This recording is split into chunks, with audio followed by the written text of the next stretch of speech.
Halo sahabat tangguh, penanganan kebakaran hutan dan lahan di kawasan Taman Nasional Bromo Tengger Semeru terus diperkuat. Pada hari Rabu 12 Agustus 2026, api dan kepulan asap berwarna putih kelabu dari peristiwa karhutla masih terlihat di antara lereng Bukit Cinta dan Dingklik. Dua wilayah ini menjadi fokus penanganan oleh tim gabungan. Sahabat tangguh, hari ini saya berada di Bukit Cinta, wilayah Kabupaten Pasuruan yang mana masih masuk dalam kawasan Taman Nasional Bromo Tengger Semeru. Dan hari ini saya akan mengajak sahabat tangguh untuk melihat langsung proses pemadaman karhutla yang dilakukan oleh 540 personel gabungan. Kita harus naik ke atas dulu ya sahabat tangguh, mari ikuti saya.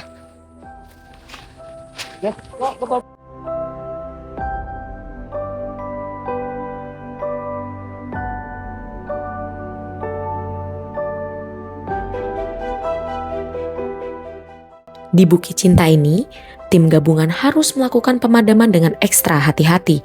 Selain lokasi titik api yang berada di tepi jurang, angin kencang yang bertiup ke segala arah juga dapat memicu kobaran api semakin membesar dan mengarah ke posisi para personel yang sedang bertugas.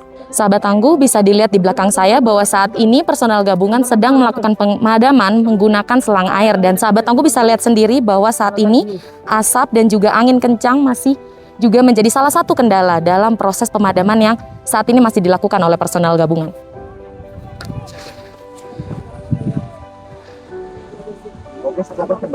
Di samping itu, pemadaman dari atas bukit dengan target titik api yang berada di tepi jurang memerlukan strategi khusus dan upaya yang lebih besar. Personel harus mengerahkan lebih banyak selang dan peralatan penunjang lain untuk menjangkau lokasi titik api. Untuk memudahkan memperoleh cadangan pasokan air, tim gabungan juga membuat penampungan sementara menggunakan terpal dan penyangga yang kuat.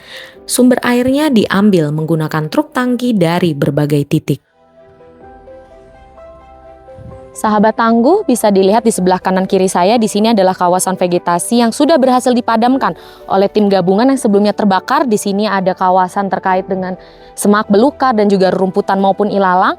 Dan saat ini kembali muncul satu titik api yang masih dalam proses penanganan oleh tim di lapangan.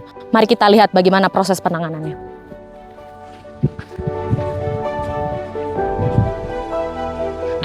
Ya, sampai saat ini tim gabungan sudah bekerja selama kurang lebih 1 minggu.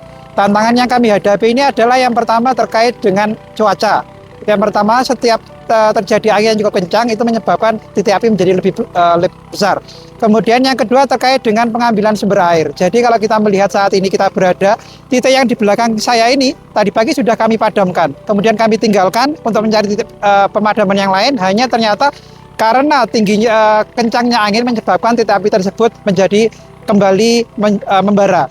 Dan yang kedua terkait dengan pengambilan air ini adalah dari sini untuk mengambil air cukup jauh. Estimasinya kurang lebih 30 sampai 1 jam. Sehingga itu menjadi titik krusial bagi kami dari tim pemadam ini untuk memadamkan api yang ada di sini. Yang kedua, kita melihat yang di sebelah kanan kiri ini adalah lereng.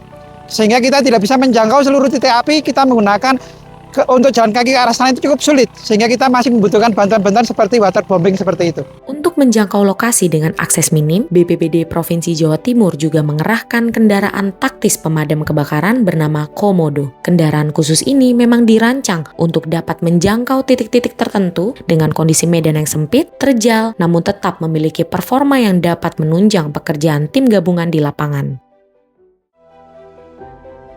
Sahabat tangguh, jika tadi kita sudah melihat dari sisi atas, sekarang kita sudah berada di lokasi di sisi bawah, di mana kita bisa melihat lokasi ini yang sudah dan sedang ditangani oleh tim gabungan, dan kita bisa melihat ada beberapa titik api yang ada di lereng dengan kemiringan yang sangat curam, sekitar 80 hingga 90 derajat. Tentunya kondisi ini membuat tim gabungan dan juga BNPB menghadirkan berbagai solusi, salah satunya juga dengan pemanfaatan waterbombing untuk memadamkan titik api yang berada di sekitar lereng dengan kemiringan curam. Tentunya langkah-langkah ini sangat membutuhkan dukungan dan juga doa dari sahabat tangguh. Dengan harapan penanganan ini dapat terselesaikan selama 2 hari lagi, dan tentunya sektor pariwisata maupun perekonomian di sekitar Gunung Bromo dapat kembali pulih. Salam tangguh.